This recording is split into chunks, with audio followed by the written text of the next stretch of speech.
अस्सलाम वालेकुम नाज़रीन, मैं हूं ज़मीर हैदर और आप देख रहे हैं प्रोग्राम पब्लिक पल्स। नाज़रीन, आज बिलावल भुट्टो ज़रदारी ने शहबाज शरीफ साहब से रब्ता किया और बेसिकली बात की कश्मीर के हवाले से कि 5 अगस्त जो हुकूमत ने डिसाइड किया है कि वो आपने मनाना है annexation of Indian occupied Kashmir, जो भारत ने हरकत की थी उस हवाले से, और जो भी इस वक्त तैयारी की जा रही है कश्मीर हाईवे जो इस्लामाबाद में जो कश्मीर को जाती है उसका नाम अब तब्दील करके श्रीनगर हाईवे रख दिया गया है।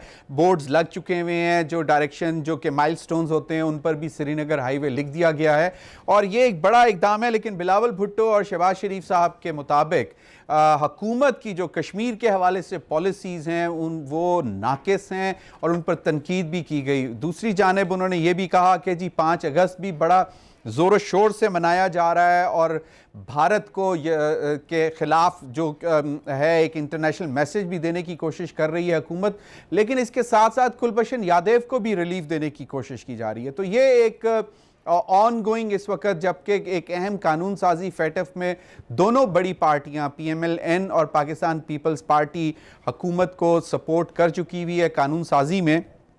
अब इसके बाद जो उनके हाथ एक इशू आया है वो कश्मीर का है और गुलभूषण यादव का, और उसके साथ साथ फिर कीमतों में इजाफा, प्राइस हाइक, करप्शन, गुर्बत, इस पर भी बात की और आइंदा का लाहे अमल भी उन्होंने डिसाइड करना है। क्योंकि अगर आपको याद हो पिछले हफ्ते मौलाना फजलुर रहमान साहब तो नाराज़ हो गए इनसे कि एक ही रात में ऐसा क्या हुआ कि दोनों अपोजिशन की बड़ी पार्टियां हुकूमत की जो तजवीज़ करदा कानून साजी थी उसमें उन्होंने उसकी हमायत कर दी। इस पर भी बात करेंगे। नाज़रीन, 6 अगस्त को सदर आरिफ अलवी साहब ने मुश्तरका इजलास बुला लिया है कौमी असम्बली का और मज़ीद जो इंतहाई अहम कानून साजी है उस पर काम किया जाएगा।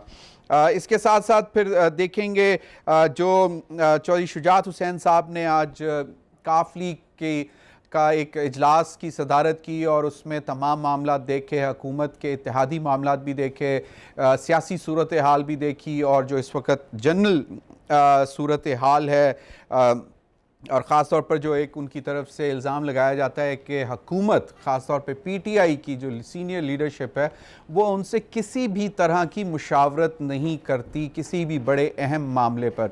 और फैटफ की इतनी इंतहाई अहम लेजिस्लेशन हुई, इसमें भी उनके तरफ से यही कंसर्न था कि जी हमसे मुशावरत नहीं की गई और अगर वो करते, हुकूमत करती तो ऐसन तरीके से मज़ीद बेहतरी लाकर चीज़ों को चलाया जा सकता था। इन्हीं तमाम मामला पर बात करने के लिए मेरे साथ स्टूडियो में मौजूद हैं बैरिस्टर आमिर हसन साहब, पाकिस्तान पीपल्स पार्टी के रहनुमा। बहुत बहुत शुक्रिया बैरिस्टर साहब।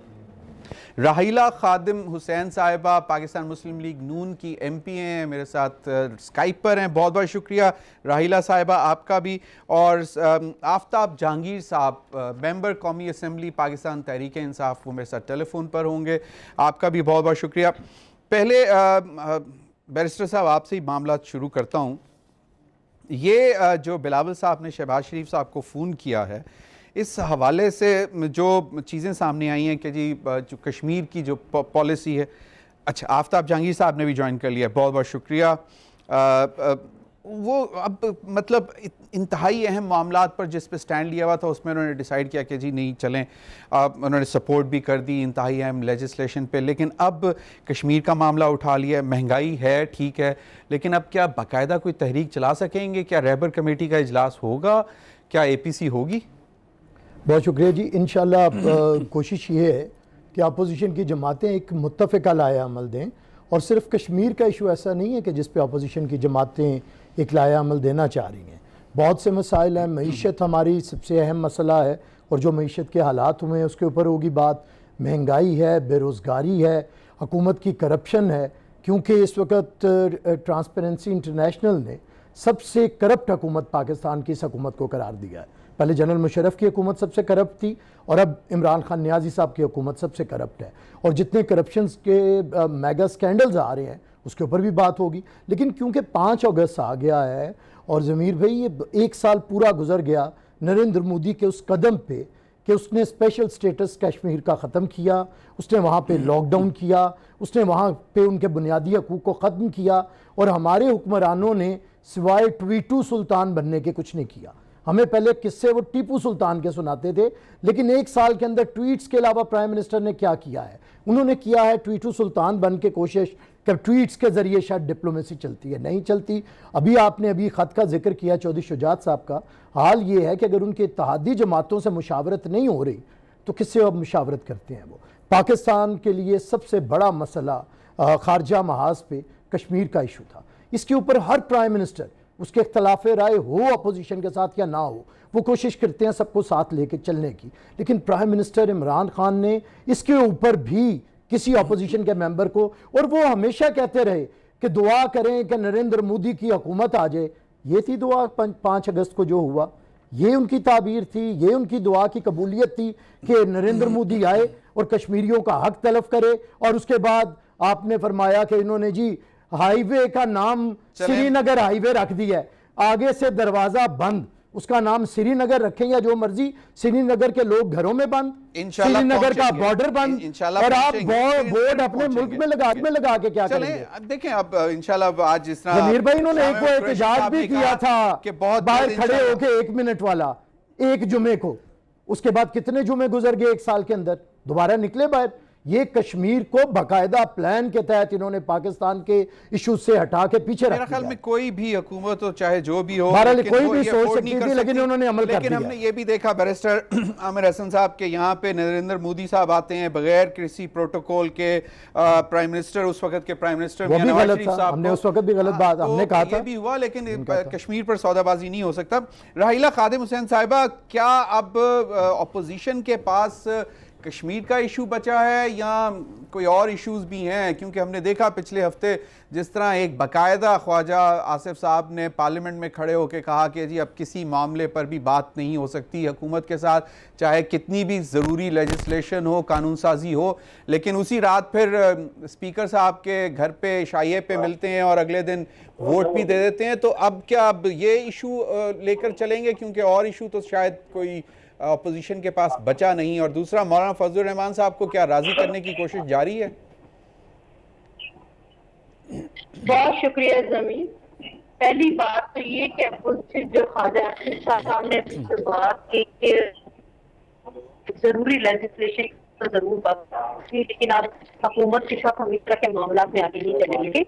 ये का इशू किसी भी हुकूमत का बहुत अहम इशू है, चाहे किसी भी हुकूमत है जिसने कश्मीर के कौज को बड़ा किस्म का नुकसान पहुंचाया। इन्होंने पहले दिन से उसको सियासी रंग भी किया। राहिला साहिबा, जिसका नतीजा, सॉरी राहिला साहिबा माजरत से, आपका कोई कनेक्शन में प्रॉब्लम आ रही है, आपकी आवाज भी ब्रेक हो रही है, वीडियो भी थोड़ी सी हो रही है, तो आपको दोबारा हमारे प्रोड्यूसर दें ताकि जरा बेहतर हो जाए लाइन। मैं जरा जहांगीर साहब की तरफ चलता हूँ। आफ्ताब जहांगीर साहब, बिलावल साहब ने शहबाज शरीफ साहब को फ़ोन किया है और उन्होंने कहा है कि जी हुकूमत की जो पॉलिसीज़ हैं कश्मीर के हवाले से वो इंतहाई नाकिस हैं और उन पर तनकीद भी की है। और उन्होंने कहा कि कश्मीरियों पर जुल्म हो रहा है और इधर पीटीआई की हुकूमत कुलभूषण यादव को रिलीफ देने की कोशिश करी। बाकी मामला पर भी बात की। तो अब अपोजिशन जो है, अब आपको कुलभूषण यादव और कश्मीर के मामले पर सवालात आपसे उठाएगी। आप लोग तैयार हैं उसका जवाब देने के लिए? जमीर भाई, बहुत शुक्रिया, आपने मुझे अपने प्रोग्राम में मौका दिया। लेकिन मेरी समझ में तो एक बात अभी तक नहीं आई कि आप जब सवाल कुछ करते हैं मशरिक का जवाब मगरिब का आता है। देखिए, बात ये है कि अब इनके पास जो हकीकतन कुछ बचा नहीं है, तो अब क्या करें? अब कश्मीर का इशू लेकर आ गए। कश्मीर के ऊपर जितनी जबरदस्त सफारतकारी इस वक्त की हुकूमत ने की है, और इसके आप लोग भी मुतरफ हैं कि जब आपने खुद आप प्रोग्राम्स किए और उन्होंने कहा कि जी इससे बेहतर है खारजा जो के ऊपर जो कश्मीर के ऊपर जो प्राइम मिनिस्टर की और लैंडमार्क एड्रेस यूएन में, वो इट वाज नो डाउट, उसकी तो खैर ऑपोजिशन बिलावल भुट्टो साहब ने भी तारीफ की थी। बिल्कुल, तो यही मतलब ये मैं यही कह रहा हूँ कि इससे बेहतर। अच्छा, अब मसला ये है कि अब उसके ऊपर ये करेंगे कि ये एपीसी बुलाएंगे और उसके ऊपर अपोजिशन इकट्ठी करेंगे, लेकिन वो इकट्ठी करने के लिए जिनको राजी करना है, जो कि ख्वाहिशमंद रहते हैं हमेशा से कश्मीर कमेटी के चेयरमैन, और अपने 10 साल दौर में उन्होंने कोई काम किया नहीं कश्मीर के ऊपर। तो मैं ये समझता हूँ कि अभी इनकी सिर्फ अपोजिशन रह गई है। देखिए रेलिवेंट फोरम जो है जमीर भाई वो है पार्लियामेंट। पार्लियामेंट के अंदर आपने पिछले छह महीने में कोई आप उठा के देख लें, इन्होंने कश्मीर पे कोई बात की हो, या किसी और पूरे एक साल पे उठा के देख लें, 2 सालों में उठा के देख लें, कभी भी कोई ऐसे कोई बात तजावीज लेकर आए हो या कोई बात की हो, कभी भी नहीं की। अचानक इनको कश्मीर याद आ गया। अच्छा, अब कल कश्मीर जैसा कल कुछ और होगा तो परसों कुछ और याद आ जाएगा इन्हें।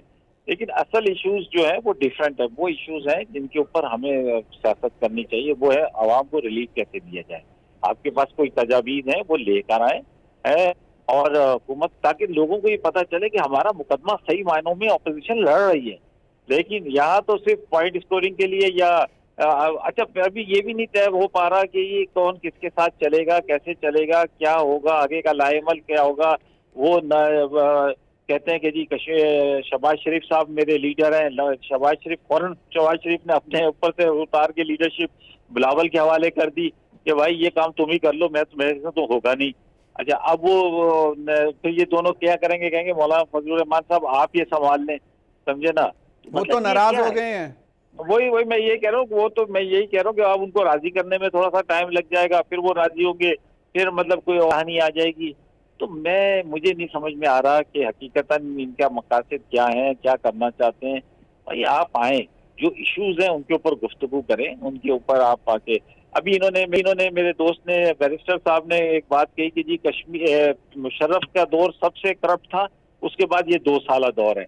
तो मुशर्रफ के दौर के बाद हुकूमत किसकी आई?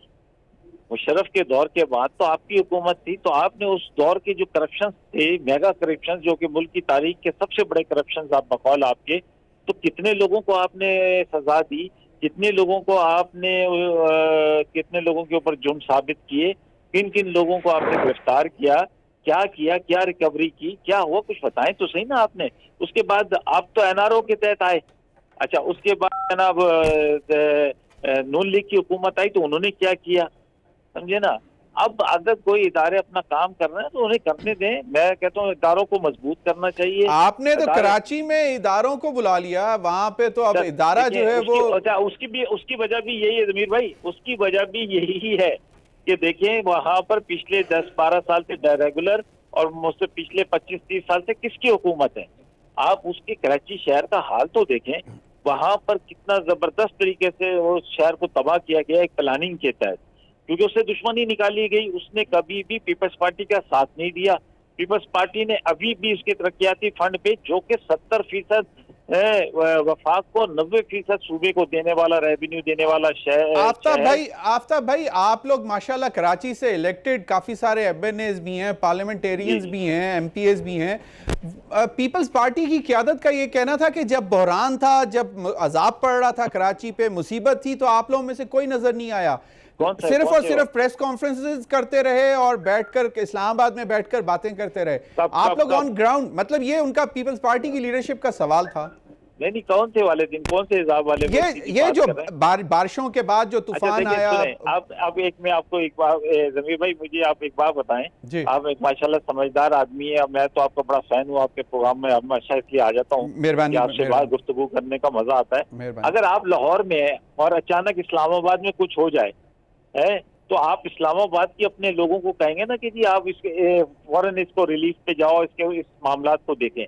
हम इस्लामाबाद में पार्लियामेंट का इजलास चल रहा था, तो हम एमएनए वहां पे थे, और ये बड़ी अहम कानून साजी की वजह से अचानक अल्लाह ताला की तरफ से वो बारिश हुई, उसको रहमत भी कह सकते हैं, रहमत की सूरत हमारी वजह से बनी।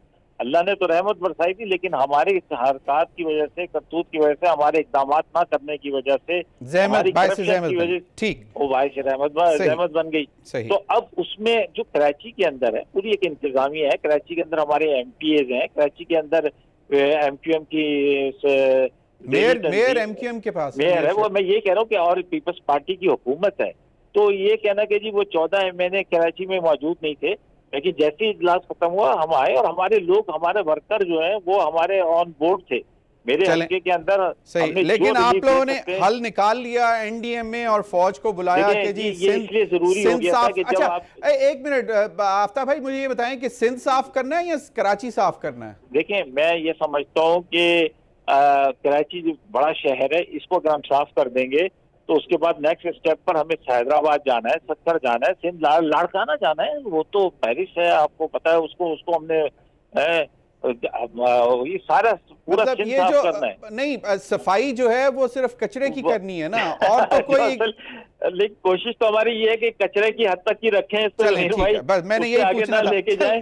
राहिला बिल्कुल आफ्ताब भाई, मैं आपके आता हूँ। राहिला साहिबा ने ज्वाइन किया। राहिला साहिबा, अगर जरा प्लीज काइंडली आप जो मैंने सवाल किया था कि अब क्या ऑपोजिशन के पास कुलभूषण यादव का इशू रह गया है, और फिर जब आपकी पार्टी जब इस तरह के सवालात उठाती है तो फिर बहुत से सवालात उठते हैं कि जी लाहौर में एक फ़्लाइट लैंड होती है और उसमें से इंडियन प्राइम मिनिस्टर निकलते हैं नरेंद्र मोदी साहब, फिर वो एक सचिन जिंदाल साहब भी आ जाते हैं, वो मरी प्रोटोकॉल। तो आप लोग किस तरह, मतलब, और दूसरा कुलभूषण यादव को तो जनेवा कन्वेंशन के तहत, आईसीजे के ऑर्डर के तहत ये सारे इकदाम किए जा रहे हैं। हुकूमत अपने तरफ से कैसे रिलीफ दे रही है? वो क्या उनको निकाल के पकड़ा रही है भारत को कि ले जाओ अपना बंदा?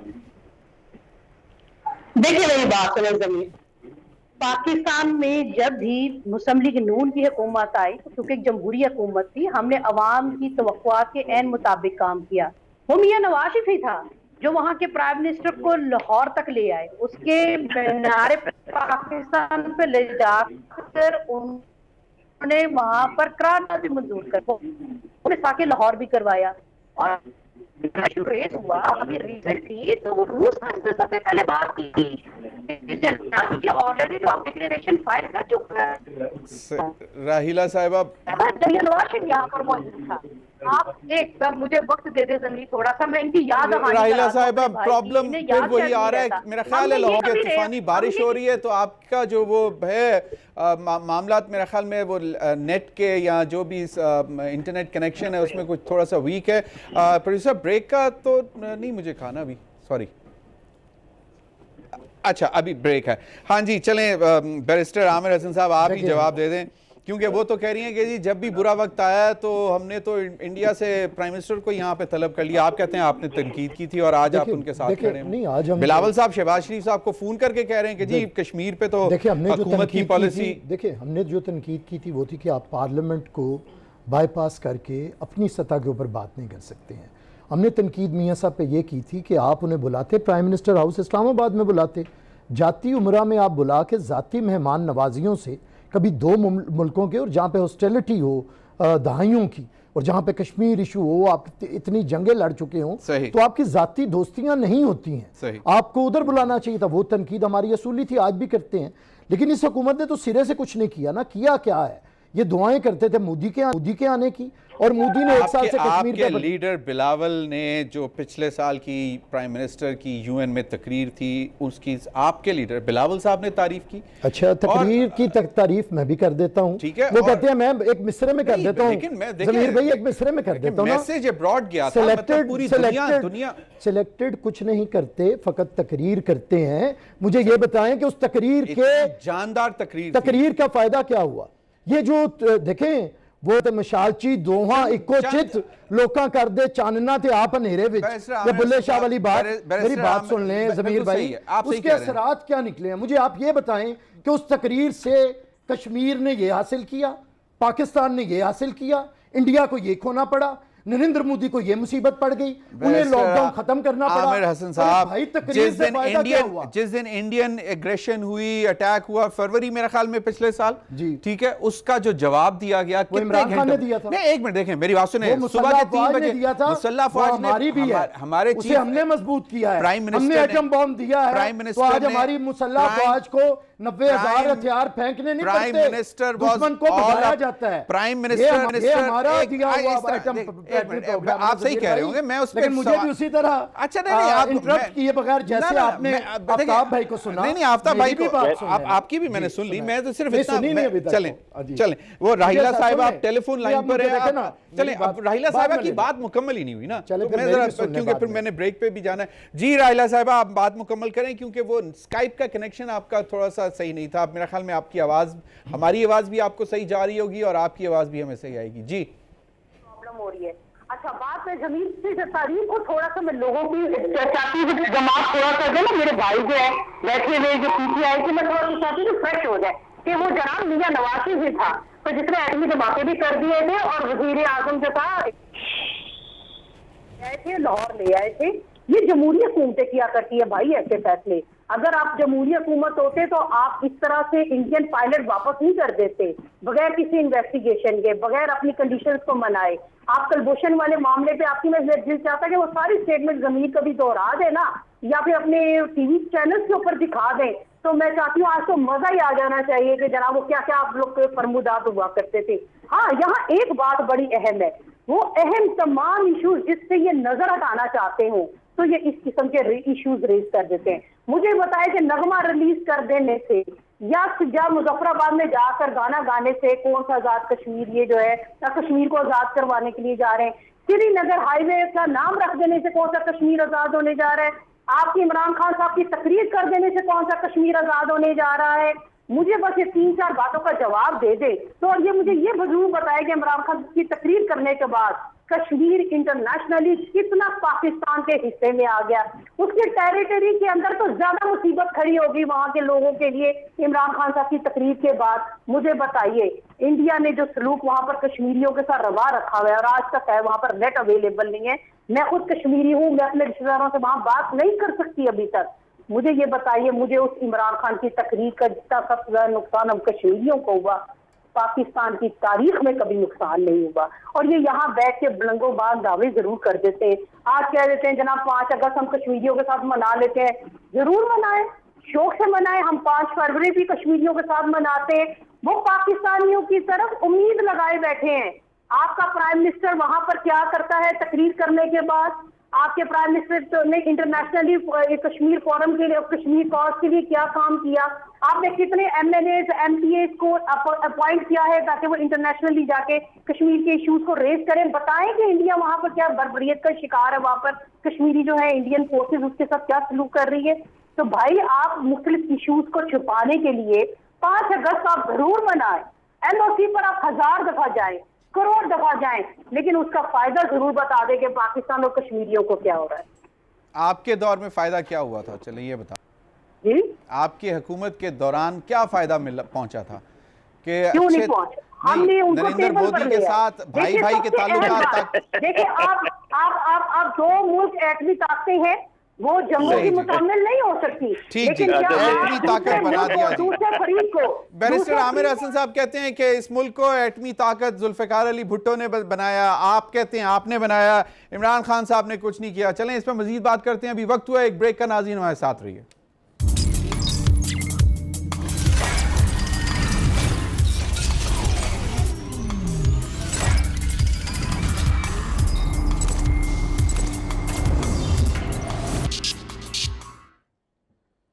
वेलकम बैक जी। बैरिस्टर आमिर हसन साहब, अब आप बताएं। जी, पहली बात तो देखें, जो आफ्ताब साहब ने बात की, कराची के बारे में बात हो रही थी। जी बिल्कुल, कराची में भी पानी खड़ा होता है और जो इलाके हैं, लेकिन कराची के बहुत सारे इलाके बेहतर भी हुए हैं। अब लाहौर चलते हैं। क्या लाहौर शहर नहीं है पाकिस्तान का? यहाँ पे अभी चलें मेरे साथ, कैमरा लेके 4 फुट पानी खड़ा है मेरे घर के बाहर। लाहौर का पहला पोश एरिया समनाबाद है। मैं ये सोशल मीडिया पे ये बात डाल चुका हूँ। 3 महीने से एक ग्राउंड है हमारे सामने और वहाँ पे लाखों लोगों के लिए एक ग्राउंड है। 3 महीने से पानी खड़ा है, किसी के कान तक जू नहीं रेंगी। और ये वो मौसम है जिसमें डेंगू है, जिसमें कोरोना का इशू है, कोई नहीं देख रहा। लाहौर का हाल आए मेरे साथ ज़रा, मुख्तलिफ इलाकों के अंदर मैं आपको PTI का कसूर है ना? नहीं, PTI की 2 साल से हुकूमत है ना, उनका कोई कसूर नहीं है। मैं कहता हूँ कि इधर आप NDM को इधर भेजें, कम से कम 6 महीने का तरबियती कोर्स बुजदार को कराएं कि हाउ टू स्पीक, तो बोलना किस तरह है। NDMA का ये गूंगा काम नहीं है। वजीर आला जो है ना, देखें NDMA का काम तो फिजिकल काम है ना? नहीं, ये फिजिकल ही है। उनकी फिजिकल प्रॉब्लम है कि उनकी जुबान काम नहीं करती। उन्हें 65 किराए के तर्जुमान रखने पड़े हैं, कुछ हमारी पार्टी से तोड़ के, कुछ नून लीग से तोड़ के। 65 लोगों को हुकूमत पंजाब तनख्वाह दे रही है कि एक बंदा बोल नहीं सकता। अब इस तरह तो हुकूमतें नहीं चलती। दूसरी बात आए, लाहौर का पानी भी दिखाएं। मैं आपको लाहौर के इलाके लेके चलता हूँ, डूबे हुए हैं, 4-4, 5-5 फुट, 6-6 फुट घरों में पानी है, कोई नहीं दिखाता। भाई शौक से दिखाएं कराची, अच्छी बात है। लेकिन अब कराची में 3 हुकूमतें हैं। एक है वफाकी हुकूमत, उनका सदर पाकिस्तान, गवर्नर, माशाल्लाह ये सारे जो काउंसलर मुंतखब नहीं हुए थे, एकदम मौजा हुआ, सारे MNA हो गए। वो सारे MNAs हैं, फिर MPAs हैं, ठीक है। उसके बाद फिर एक मेयर है वहाँ पे, फिर उनके 4 डिस्ट्रिक्ट की काउंसल्स हैं, उसकी हुकूमतें हैं MQM की। अच्छा बजट है अरबों खरबों रुपया, कहाँ लग रहा है क्या? प्रेसिडेंट साहब कुछ नहीं कर रहे सिवाय मुशायरे करवाने के। उन्हें कराची का ठेका दे दें कि सफाई करवा दें वहां पे, वो तो उनका कोई काम हो नहीं गई है ना, अब तो होने लगी है। फौज हमारी की तो जरूरत है बॉर्डर्स के ऊपर, फौज के ये काम नहीं है। फौज के काम है नरेंद्र मोदी को जवाब देना, फौज का काम है कश्मीर के इशू पे तो 12 साल से आपकी खड़े होना। 12 साल से आपकी हुकूमत थी कराची में जी, क्या बना? नहीं कराची में हमारी हुकूमत नहीं है। किसकी कराची थी? में सिंध में 40 साल नहीं, कराची की बात करें, सिंध में है ना। हाँ। तो सिंध सारे में पानी का इशू नहीं तो 12 साल कराची में पिछले 12 साल आप तो बाकी सिंध में मुनीर तो भाई पीने कोई को और पानी होता नहीं ना, मिलता मुझे ना। मुश्किल होती बात नहीं। करने में, आपके साथ नहीं हो सकती। मुझे बात तो सुने, मेरी बात सुन लेना। बाकी रूरल सिंध में तो पीने का साफ पानी नहीं है। चलें निकाले ना, अभी निकालने पीने का साफ पानी, सीवरेज, ये सफाई, बारिश का पानी, ये किसकी जुरिस्डिक्शन है? ये लोकल गवर्नमेंट की है।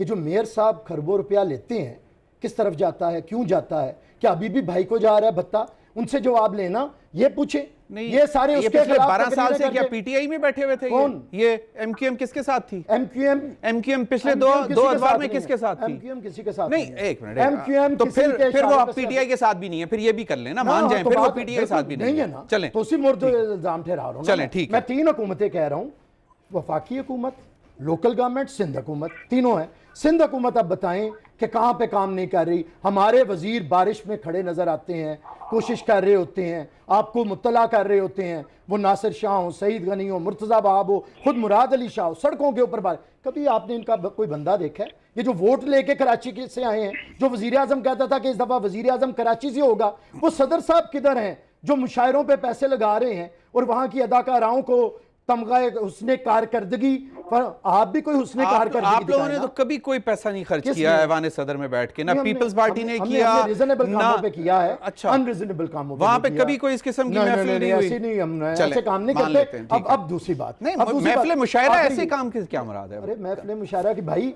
आजकल जरूरत है। महफिल मुशायरा आजकल क्या जमाना हो गया उसको हुए हुए, और शायर कितने बेचारे, तो शायरों को क्या दे दिया इन्होंने? चंद पैसे शायरों लग को गए। दे दें, उससे तो उनकी जिंदगियां हो जाएंगी। हबीब जालिब के घर वाले भूखे सारे रह रहे हैं, उसके बेटे का पीछे ऑपरेशन हुआ है। कौन से शायर इन्होंने बुलाए हुए थे? हम भी जानते हैं जितना इनकी शायरी के साथ जितना छोड़ दें आप लोगों को तो था ना। आप लोगों ने क्या किया हबीब जालिब के लिए? हमने तो बहुत कुछ किया। ये अच्छा, हबीब तो जालिब फिर- की फैमिली भी ये कभी भी नहीं कर सकते जमीर भाई। चलें, वो आप शेर सुन को लें, एकदम याद आते होंगे, लाड़काने चलो वरना खाने चलो। अगली बात ये है, आपने इन्होंने बहुत कहा टाइम कि हमने ले लिया। कश्मीर इशू पे नहीं, हम तो इनकी कश्मीर, आज इन्होंने निस्फ सेंचुरी कर ली है कैबिनेट की, और इनका मंशूर था कि 18 से ज्यादा मिनिस्टर नहीं होंगे, और आज 18 गैर मुंतखब आज की लोग बातें हैं। करें, आज की बातें करें, आज की पुरानी बात है बातें छोड़ दें। ये आज की भाई, बात मैं है माजरत कि ले इन्होंने लूं आपसे। 50 वजीर कर लिए। इनका वादा था कि 18 से ज्यादा वजीर नहीं होंगे। ये जवाब दें हमें। इन्होंने कहा था कर्जे नहीं लेंगे, ये चलें। जवाब दें हमें। आगे। इन्होंने कहा था कि हम जगह आगे टैक्स आगे नहीं आगे लेंगे अब पेट्रोल अब पे। जरा आज चलते हैं, जवाब लेना। अब एक इनसे मिनट जवाब लें। चलें चलें 2 साल हो गए हैं हुकूमत में। चलें, बिल्कुल कराची सही है। पाकिस्तान नहीं है। आफ्ताब भाई चलें, पाकिस्तान ये की तो बात करें। मामला चलते रहेंगे। जुलाई के जमीर महीने भाई के आप अपनी ईमानदारी से कहिएगा, आपको अल्लाह को हाजिर और नाजिर जान के करिएगा कि आपको एक सवाल का जवाब मिला। सवाल मुझे बताएं, मुझे मैं तो अभी ये जवाब समझ दे नहीं देता आती हूं। कि इनसे पूछूं चलें, मैं, सवाल इनसे क्या मैं किया? पूछने की चलें, जसारत कर सकता हूं कि पिछले एक साल में नहीं, कितने एक केस मिनट जीते हैं। आफ्ताब भाई चलें, अब आपसे सवाल कर रहा हूं आप मुझे सवाल बैरिस्टर करने दो, साहब, सवाल किए कोई मैं नहीं। पूछता हूं अच्छा, कि मैंने बैरिस्टर हसन बाकी साहब, चलें, बैरिस्टर मैंने साहब से, इनको आमिर भाई आपने पिछले एक साल में केस कितने जीते? क्योंकि केस होता है किसी और के नौयत का, आपके आर्गूमेंट कहीं और चले जाते हैं, तो जज तो परेशान हो जाता होगा। वो चलें, आफ्ताब भाई आप सवाल का जवाब दे दें। लोग आफ्ताब भाई आपसे परेशान है, जज जी, आज जी। परेशान नहीं है। अच्छा, एक मिनट, अब हम चलें, आपसे आप तंग बैरिस्टर परेशान साहब, है, आवाम नहीं बेजार है। परेशान, आवाम परेशान नहीं है। आफ्ताब भाई बेफिक्र आपकी रहें। तरफ आ रहा हूं, आफ्ताब भाई आपकी तरफ आ रहा हूं। जी, जी, जी, आफ्ताब भाई जी। एक बड़ा सिंपल सा सवाल है कि जुलाई के जी। स्टैटिस्टिक्स आते हैं फेडरल ब्यूरो ऑफ स्टैटिस्टिक्स के, महंगाई। जी। आज भी प्राइम जी। मिनिस्टर ने गंदम के हवाले से बड़ी कोई मीटिंग चेयर की है, और फिर दोबारा अभी तक ये गंदम क्या, और फिर कहा जा रहा है क्योंकि सिंध हुकूमत जो है वो रिलीज नहीं कर रही थी किसानों को, मतलब फ्लोर मिल्स को, और उस वजह से प्रॉब्लम और प्राइस हाइक। एक तो आप लोग कीमतों पे जो है काबू नहीं पा सके। स्टेट आपके पास है, ताकत आपके पास है, पंजाब आपके पास है, एक चीज़। दूसरी चीज़ जो आज स्टैटिस्टिक्स आए फेडरल ब्यूरो ऑफ स्टैटिस्टिक्स के, FBS के, उसके हवाले से तो महंगाई जो है वो 7%, मतलब जुलाई में 2.5% रिकॉर्ड, मतलब सिर्फ जुलाई ओवर जुलाई, जिसमें सब्जियां 24%, आटा 7%, मसाला जात 8%, चीनी 4%, चिकन दालें 11%, फलों की कीमतों में 7%। और मतलब ये इस चीज को क्यों नहीं काबू किया जा रहा? क्योंकि अवाम का जो इस वक्त कंसर्न है वो है पेट, रोटी का मतलब। जी बिल्कुल, आप बिल्कुल बजा कह रहे हैं, और हम इसके जिम्मेदार भी हैं। हम अपनी जिम्मेदारी को महसूस करते हैं और हम उसको ओन भी करते हैं। देखिए, मसला ये है कि इस वक्त जमीर भाई है कि जो सूरत हाल पूरी दुनिया के अंदर हुई इस कोरोना की वजह से, जो पूरा कारोबार दुनिया का बंद हो गया, सारा कुछ हो गया, उसने एक बहुत बड़ा इफेक्ट डाला है। और उसका एक टिकर है जो वो है एक्शन, वो आपको नजर आ रहा है। देखिए, आप ये हल्के हल्के आप देखेंगे इंशाअल्लाह ताला, क्योंकि मैं बिजनेसमैन तबके से मेरी मुलाकात रहती है, मैं कारोबारी हल्के में बैठता हूँ। मैं आज भी बैठा हुआ था, वो कह रहे थे कि बेहतरी की तरफ मामला जा रहे हैं। हालांकि मेरा कोई रिश्तेदारी नहीं है, वो मुझे जहाँ पे वो तनकीद करते हैं तो वहाँ पे उन्होंने कहा कि आफ्ताब भाई ये बेहतरी की तरफ जा रहे हैं।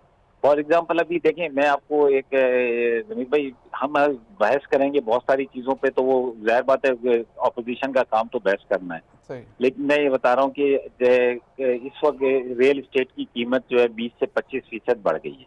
अच्छा, मैंने पूछा यार इसकी बढ़ने की वजह, उन्होंने कहा एक्टिविटीज शुरू हो गई है ना। अब होता यह है कि जब एक कंस्ट्रक्शन की फील्ड के अंदर काम होता है, जब तो उससे 20-25-30 का इंडस्ट्रीज जो है वो अफेक्ट होती हैं और वो काम शुरू कर देती हैं। इसलिए अब वो चीजें बेहतर होने जा रही हैं। तो इंशाअल्लाह ताला ये हम ये नहीं, इससे अपनी बरी ज़िम्मा नहीं हो रहे हैं, और आने वाले वक्त में आप देखेंगे कि ये बेहतर हो जाएंगी।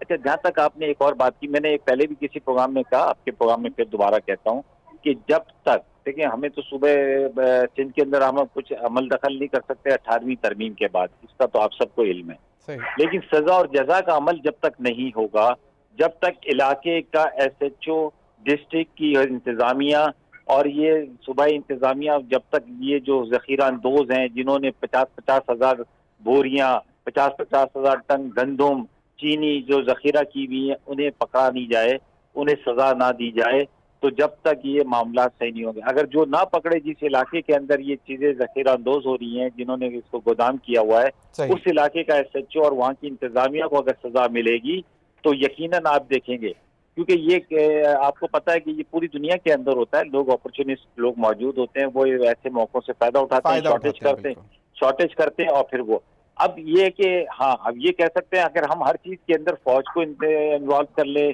और ये कर लें कि भाई अब इन चीजों पर भी आप ही आ जाओ, तो फिर ये कहेंगे कि जी एक नई कहानी। तो बिल्कुल, वो तो फिर जाती है स्टेट का, बिल्कुल स्टेट को रिविजिट करें। लेकिन बिल्कुल आफ्ताब भाई आपने बजा, मुझे भी अब कहा जा रहा है ब्रेक का टाइम हुआ है। ब्रेक के बाद मजीद इस पर भी बात करेंगे और फिर जायजा लेंगे कि 6 अगस्त को जो मुश्तरका इजलास सदर ने बुलाया है, उस हवाले से क्या अपोजिशन मजीद जो अहम कानून साजी करने जा रहे हैं उसमें सपोर्ट करेंगे, या इस दफ़ा वो मौलाना फजलुर रहमान का दिल रखने के लिए मुखालफत करेंगे। ब्रेक के बाद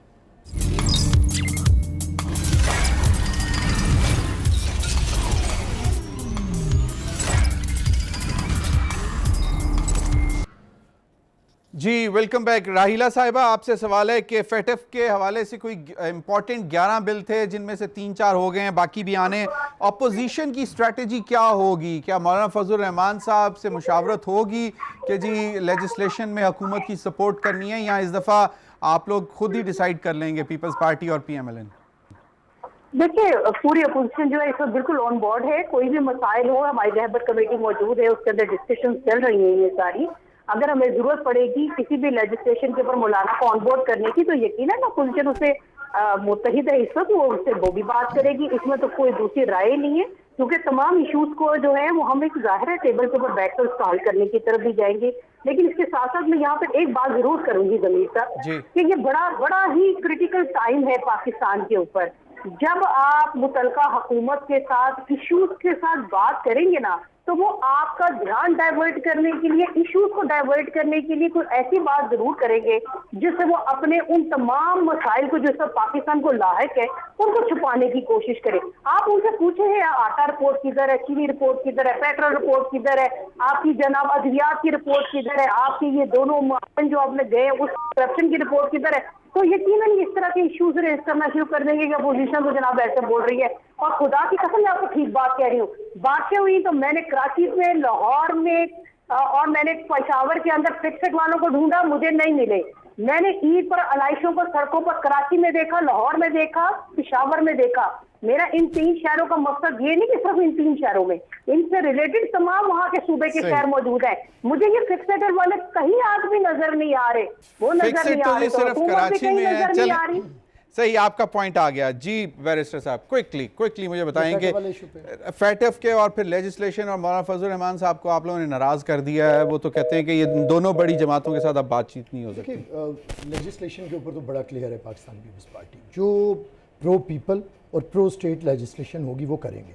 पीपल्स पार्टी ज़िम्मेदार जमात है, पाकिस्तान के अंदर फॉरेन पॉलिसी की बुनियाद रखने वाली जमात है, दुनिया के अंदर एक अपनी शनाख्त रखती है।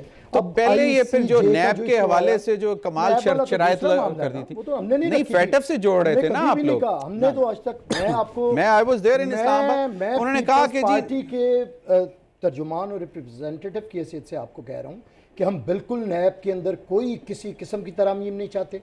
हमारा मुतालबा है नैब ख़त्म करें, एक इदारा बनाए, एक कानून के साथ सबका एहतसाब हो। नहीं बनाते तो भाड़ में जाए, हमें कोई ज़रूरत नहीं, हम भुगत चुके हैं, हमने 12-12 साल से भुगता है।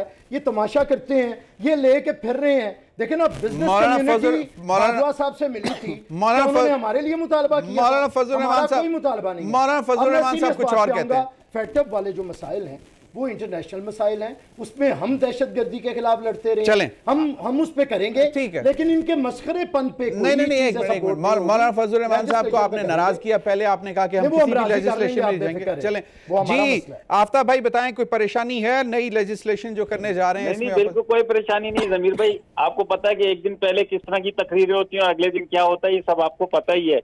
लेकिन मैं ये कहता हूँ कि अगर हमें पार्टियों से हट कर जमीर भाई हमें अपने मुल्क की तरफ देखना चाहिए। मुल्क के मफाद में जो भी कानून साजी हो रही हो उसको बिल्कुल खुले दिल से करना चाहिए और उसको एक्सेप्ट करना चाहिए कि जी हमने ये की है और इस वजह से की है, इसके मुल्क के मफाद में की है। ये नहीं कि अंदर जाके आप कानून साजी में मदद करते हैं, बाहर आके फिर आप वही शुरू हो जाते हैं। तो कम से कम इतनी जरूरत तो पैदा करें कि आप बोले कि हाँ जी हमने ये किया है और इस वजह से किया है, और हम जो मुखालफत कर रहे हैं तो वो इस वजह से कर रहे हैं, ना कि आप अपने लिए पॉइंट स्कोरिंग करने के लिए आप 38 में से 34 अमेंडमेंट्स ले आए नैब की, ताकि आपके सारे आपको एनआरओ मिल जाए, उसको आप जोड़ देते हैं दूसरी कानून साजी के साथ जो मुल्क के मफाद के अंदर है। तो ये बड़ी ज्यादती है। तो दूसरा रह गया मौलाना फजल रहमान की नाराजगी जो है वो कबूल कर ले मुल्क की खातिर। सही है। अगर मुल्क में अगर बेहतरी आती है उनकी नाराजगी से तो उनको राजी करें, कोई परेशानी नहीं है। शुक्रिया आफ्ताब जहांगीर साहब, राहिला खादिम साहब, बैरिस्टर आमिर हसन साहब। नाज़रीन अब तक के लिए इतना, इजाज़त दीजिए, अल्लाह हाफ़िज़।